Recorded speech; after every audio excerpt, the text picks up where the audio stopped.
If you are a Nigerian youth, you need to stay updated with the trends of this current government. It seems that the president is now charting a new course for the youth of this nation. His plans for the youth is becoming clear and brighter. Just yesterday, while he was giving his Independence Day speech, he made it known that he would be organizing a confab for the youth of this country where they will be empowered with diverse skills to equip them to do exploit and make them self-reliant. I am pleased to announce the gathering of a national youth conference. This conference will be a platform to address the diverse challenges and opportunities confronting our young people, who constitute more than 60% of our population. If you are not aware of this development, stick to this video, watch it to the end so that you will get the full details on how he intends to implement this new development so that you yourself you can partake in it. Fellow Nigerians, as I address you today, I am deeply aware of the struggles many of you face in these challenging times. Our administration knows that many of you struggle with rising costs and the search for meaningful employment.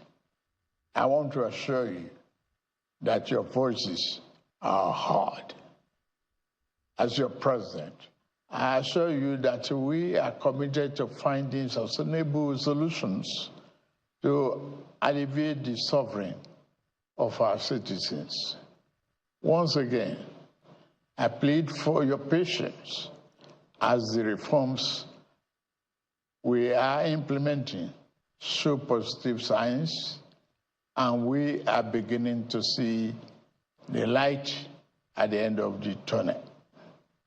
Exactly 64 years ago, our founding fathers chose democracy as a form of government and launched the dream of a great country that will lead the rest of Africa out of poverty, ignorance, and underdevelopment. A beacon of hope for the rest of Africa and the world. Over 6 decades later, we can look back and Nigerians worldwide can see how well we have succeeded in realizing the lofty dream of our founding fathers. The world is witnessing and benefiting from the can-do spirit of Nigerian people, our massive intellectual capacity, and our enterprise and industry in all vocations, from art to science, technology to infrastructure. The dreams that our founding fathers envisaged are still work in progress. Every day, we put our hands on the plow, determined to do a better job of it. While it is tempting to focus on what has been left undone and where we have stumbled as a nation, we must never lose sight of how far we have come in forging and holding our country together. Since independence, our nation has survived many crises and upheavals that led to the dissolution and disintegration of many other nations worldwide. 6 years after independence, our country descended into a political crisis that led to a bitter and unavoidable civil war. Since returning from the brink of that darkest moment, we have learned to embrace our diversity and manage our differences better as we continue to work towards engendering a more perfect union. Despite the many challenges that buffeted our country, we remain a strong, united, and viable sovereign nation. Dear compatriots, Our independence anniversary gave us another chance to reflect on how far we have gone in our journey to nation building and to renew our commitment to building a better nation that will serve present and future generations of Nigerians. While we celebrate the progress we have made as people in the last 64 years, we must also recognize some of our missed opportunities and mistakes of the past if we are to become one of the greatest nations on earth, as God has destined us to be. Our mistake must not be follow into the future. My administration took over leadership of our country 16 months ago at a critical juncture. The economy faced many headwinds and our physical security highly impaired.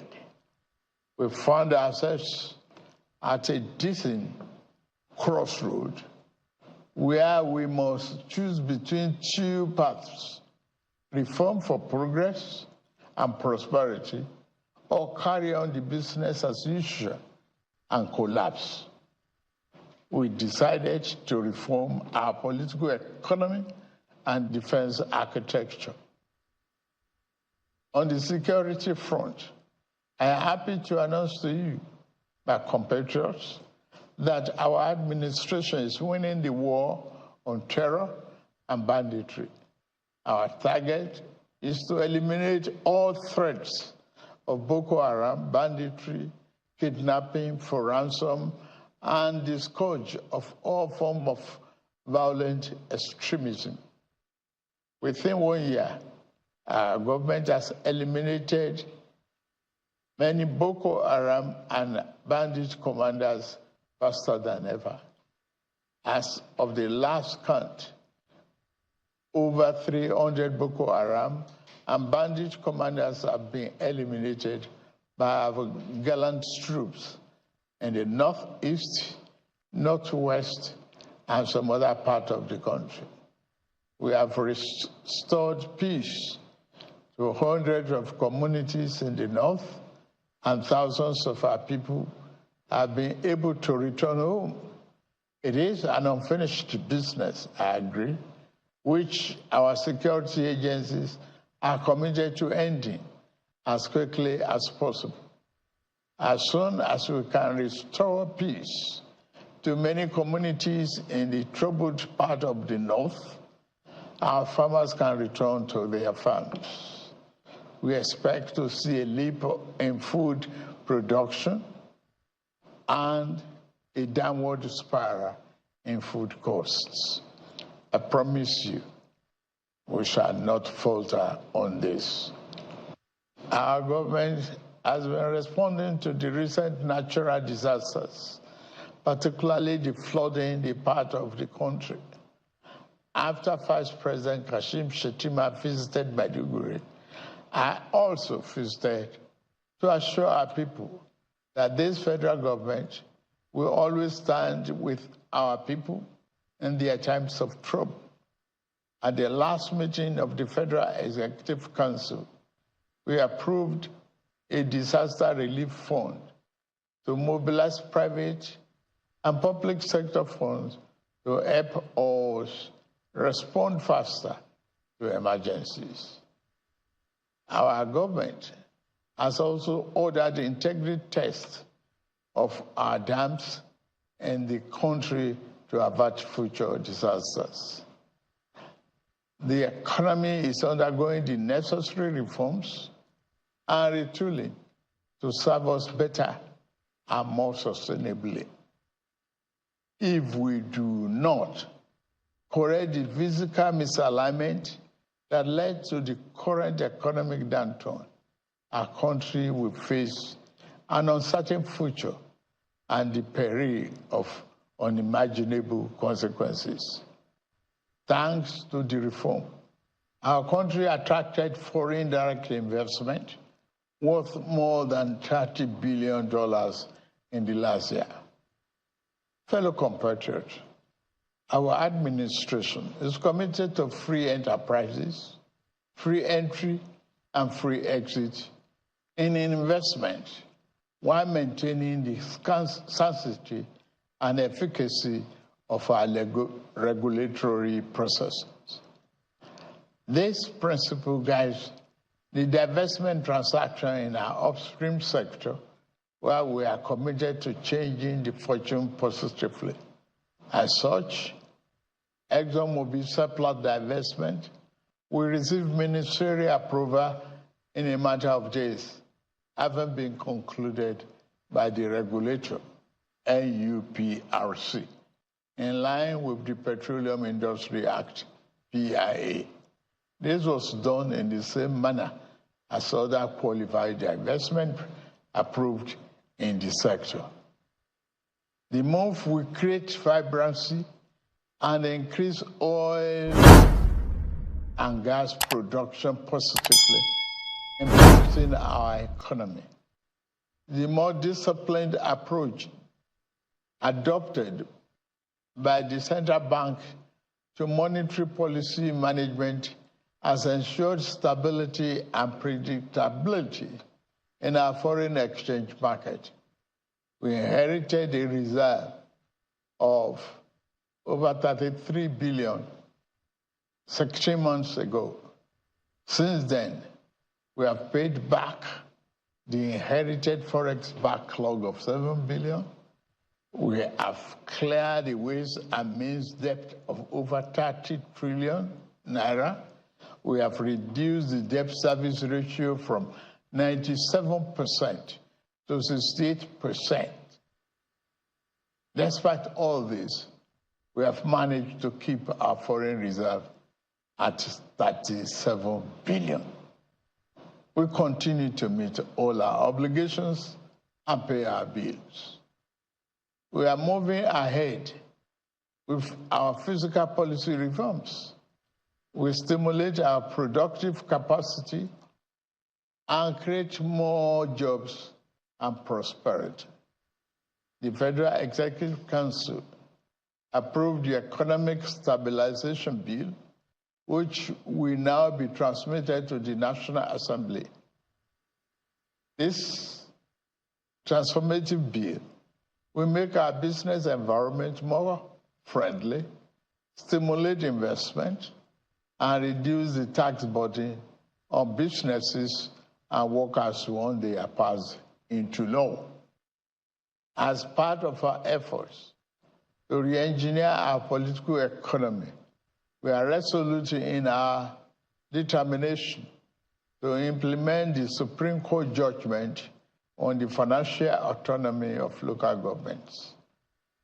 The central concern of our people today is the high cost of living, especially food costs. This concern is shared by many around the globe as prices and the cost of living continue to rise worldwide. My fellow Nigerians, please be assured that we are implementing many measures to reduce the cost of living at home. I commend the governors, particularly in Kebbi, Niger, Jigawa, Kwara, Nasarawa, and other Southwest governors that have embraced our agricultural production program. I urge other states to join the federal government in investing in mechanized farming. We are playing our part by supplying fertilizer and making tractors and other farm equipment available. Last week, the Federal Executive Council approved establishing a local assembly plant for 2,000 John Deere tractors, combine harvesters, disc riders, bottom plows, and other farm equipment. The plant has a completion time of 6 months. Our energy transition program is on course. We are expanding the adoption of the presidential initiative on compressed natural gas for mass transit with private sector players. The federal government is ready to assist the 36 states and FCT in acquiring CNG buses for cheaper public transportation. Fellow Nigerians, while we are working to stabilize the economy and secure the country, we also seek to foster national unity and build social harmony and cohesion. Our economy can only thrive when there is peace. As we work to overcome the challenges of the day, we remain mindful of next generation as we seek to galvanize their creative energy towards a better future.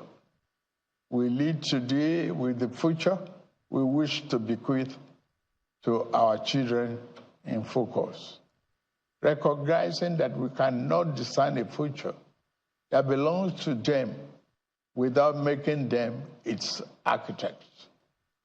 Considering this, I am pleased to announce the gathering of a national youth conference.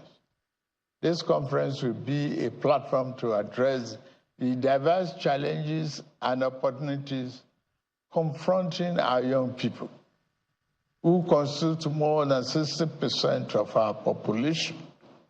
It will provoke meaningful dialogue and empower our young people to participate actively in nation building by ensuring that their voices are heard in shaping the policies that impact their lives. We are creating a pathway for a brighter tomorrow. The 30-day conference will unite young people nationwide to collaboratively develop solutions to issues such as education, employment, innovation, security, and social justice. The modality of this conference and selection of delegates will be designed in close consultation with our young people through their representatives. Through this compact, it will be our job as leaders to ensure that their aspirations are at the heart of the conference deliberations. The government will thoroughly consider and implement the recommendations and outcomes from this forum as we remain resolute in our mission to build a more inclusive, prosperous, and united Nigeria. Our government is implementing several other youth-centric programs to give our young people an advantage in rapid changing world.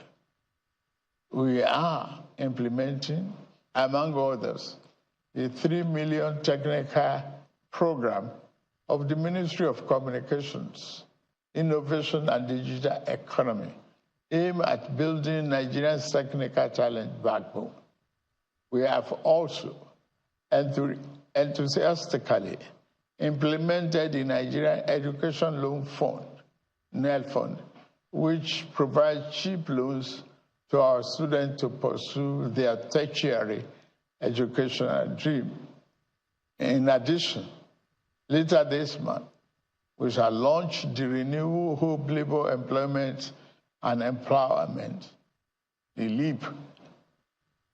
It is conceived as a comprehensive suite of interventions and job creation by Federal Ministry of Labor and Employment that is aimed at facilitating the creation of 2.5 million jobs directly and indirectly on an annual incremental basis, while simultaneously ensuring the welfare and safety of workers across the country. As is the tradition, the government will soon announce all the beneficiaries of our national honors for 2024. The Senate President and the Chief Justice of the Federation have been conferred with the honor of the Grand Commander of the Order of the Niger, GCON.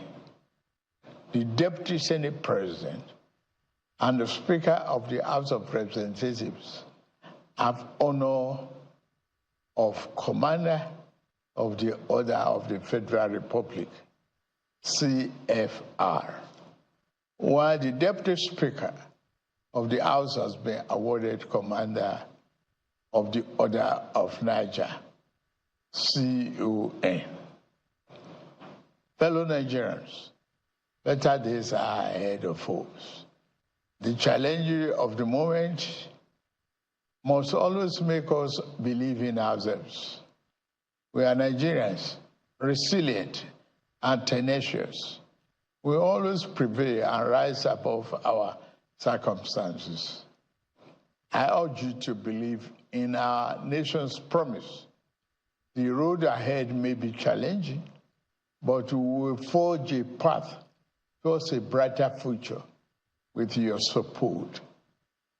Together, we will cultivate a Nigeria that reflects the aspiration of all its citizens, a nation that resonates with pride, dignity, and shared success.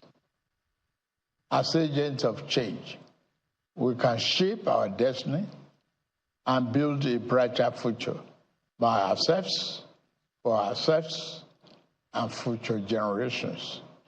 Please join us and join our administration in this journey towards a brighter future. Let us work together to build a greater Nigeria where every citizen can access opportunities and every child can grow up with hope and promise. May God continue to bless our nation and keep members of our armed forces safe. Happy Independence Anniversary, fellow Nigerians.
So you were thinking that the president has offered to share monies to the youth of Nigeria. Are you joking? Are you playing? Well, some eminent Nigerians, after analyzing the speech, has noted that the president's speech did not in any way address the pressing concern of this nation.